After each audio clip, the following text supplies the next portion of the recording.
Cette émission est réalisée avec la participation d'Emploi Québec Montérégie et présentée par Action Emploi.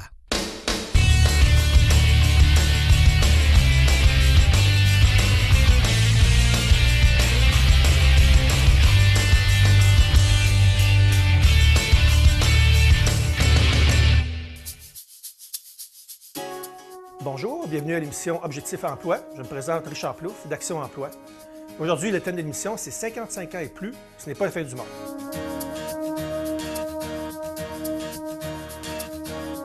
Je viens d'avoir 55 ans et puis c'est ça que je me dis, j'ai plus d'expérience qu'avant et je me trouve plus en forme qu'à l'âge de 20 ans même. Donc, pour ceux qui sont de ma génération, entre les baby boomers et la génération X, j'aimerais qu'on fasse un petit tour dans le temps. Rappelez-vous, lorsque vous aviez une dizaine d'années, à 10 ans à peu près. Si on va sur une ligne de temps avec, on est au présent ici, il reste encore beaucoup de futur à venir, puis le passé. On est en 2014 et on retourne en 1969 dans mon cas.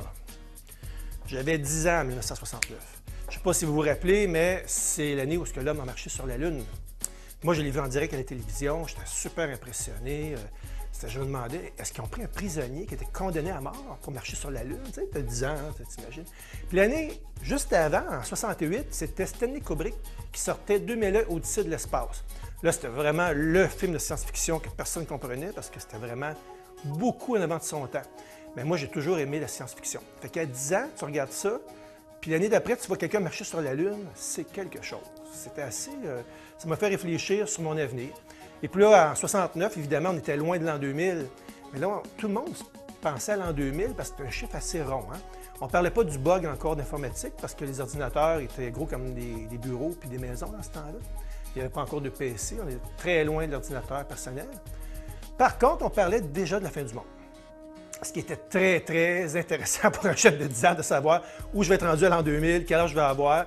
Mais on parlait de la fin du monde, l'an 2000. Finalement, nous sommes maintenant en 2014. 14 ans passés, la fin du monde. Ça va vite quand même. Il n'y a pas eu de fin du monde. Je ne suis pas devenu astronaute. Et puis finalement, il y a eu 2010, l'Odyssée de l'espace, qui est une faible copie de 2001.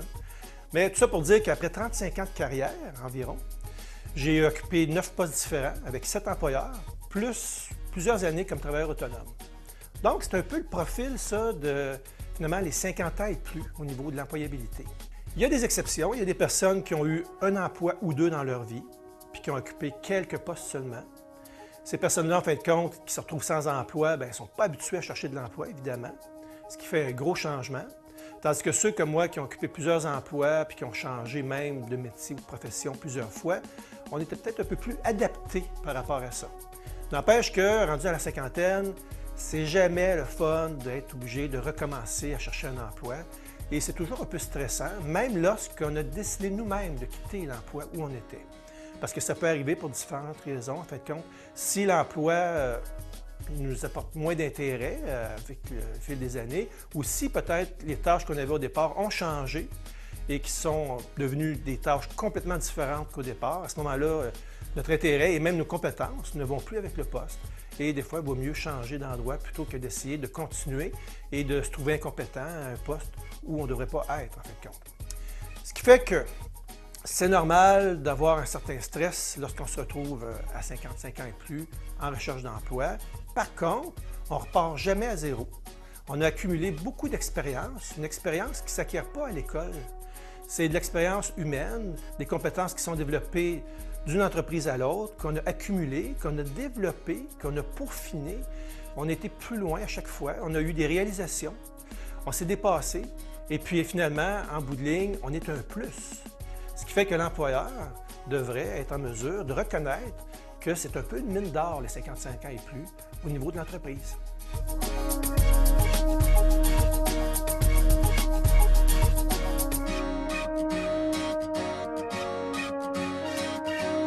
En fin de compte, peu importe l'âge, le plus important, c'est l'attitude que le chercheur d'emploi adopte. Si le chercheur d'emploi adopte une attitude qui est défaitiste, négative, avec un manque de confiance qui entretient quotidiennement, évidemment, la recherche d'emploi devient une corvée, ce qui fait que c'est plus long avant de trouver. Et puis, l'emploi n'arrivera pas par magie, comme ça, c'est loin d'être magique. Donc, il faut changer notre attitude. Et comme Conseiller en employabilité, on le répète souvent et on le répète encore, c'est très important de faire un bilan. Où on est rendu? C'est quoi les compétences qu'on a accumulées, nos intérêts, nos aptitudes, toutes les forces qu'on possède d'une manière objective, même les écrire sur papier, les relire, puis nous les réapproprier, parce que finalement, souvent, la personne qui a 55 ans et plus oublie certaines compétences qu'elle a, parce que c'est devenu comme une seconde nature pour elle, et puis elle a oublié que ça demande une certaine aptitude pour faire telle ou telle chose. Pour elle, c'est normal. Donc, c'est quelque chose qu'elle prend pour acquis. En entrevue, l'employeur doit l'entendre de votre bouche que vous avez telle ou telle compétence. Ce qui fait que c'est bon de faire un bilan avant et de se remettre en confiance. C'est ça le but, en fin de compte, de faire le bilan, c'est d'être capable d'aller retrouver en dedans de nous les ressources nécessaires à être égal à nous-mêmes pour être capable de vendre notre salade en entrevue, pour démontrer, en fin de compte, nos forces et faire l'arrimage avec le poste qu'on vise. Une des choses qui influence l'attitude des chercheurs d'emploi de 55 ans et plus, ce sont certains mythes. Des mythes qu'on peut penser que les employeurs ont. C'est vrai que certains employeurs peuvent avoir ces pensées, ces croyances négatives-là. Et les chercheurs d'emploi aussi possèdent certains mythes qui peuvent nuire à leur recherche d'emploi. Il y a 4 principaux mythes.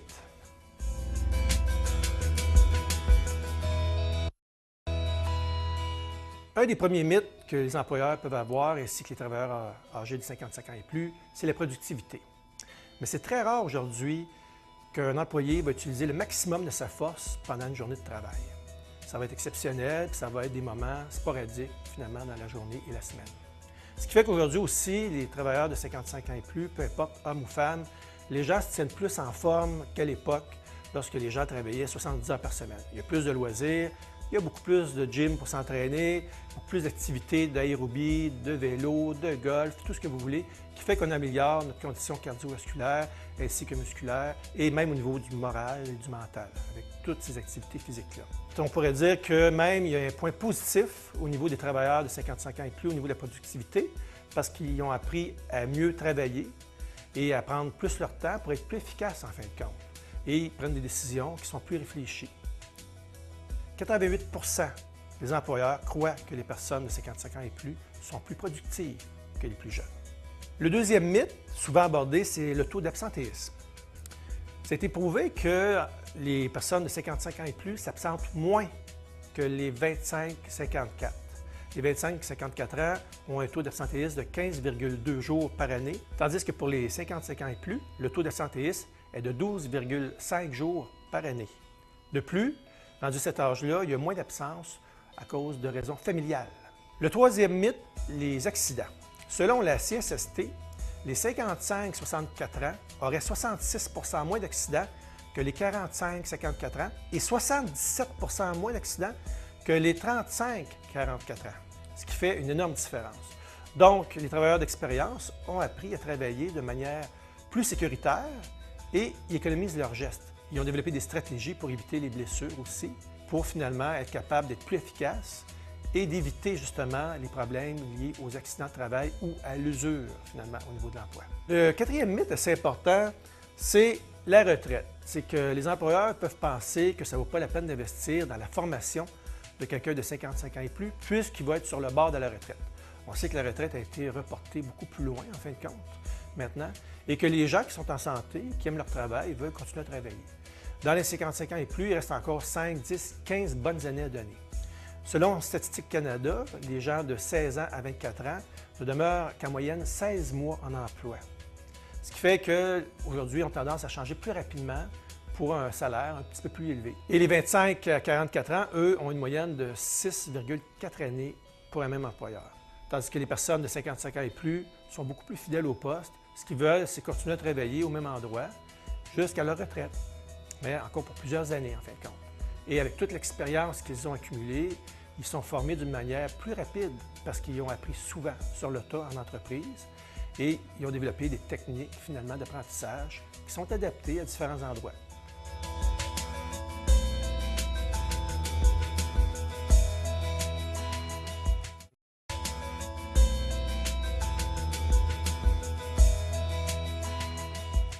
En conclusion, avoir 55 ans et plus, ce n'est pas la fin du monde.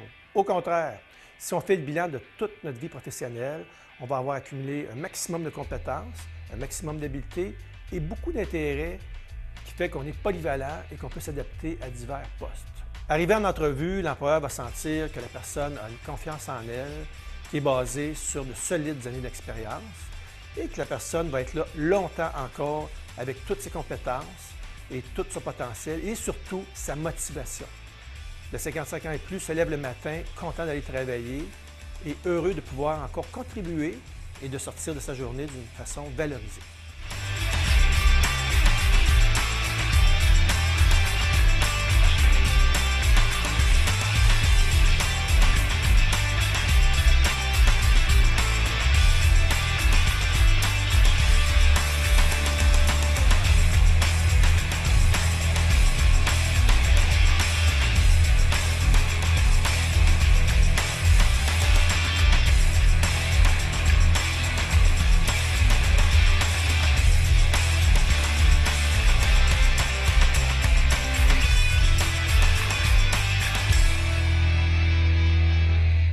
Cette émission est réalisée avec la participation d'Emploi Québec Montérégie et présentée par Action Emploi.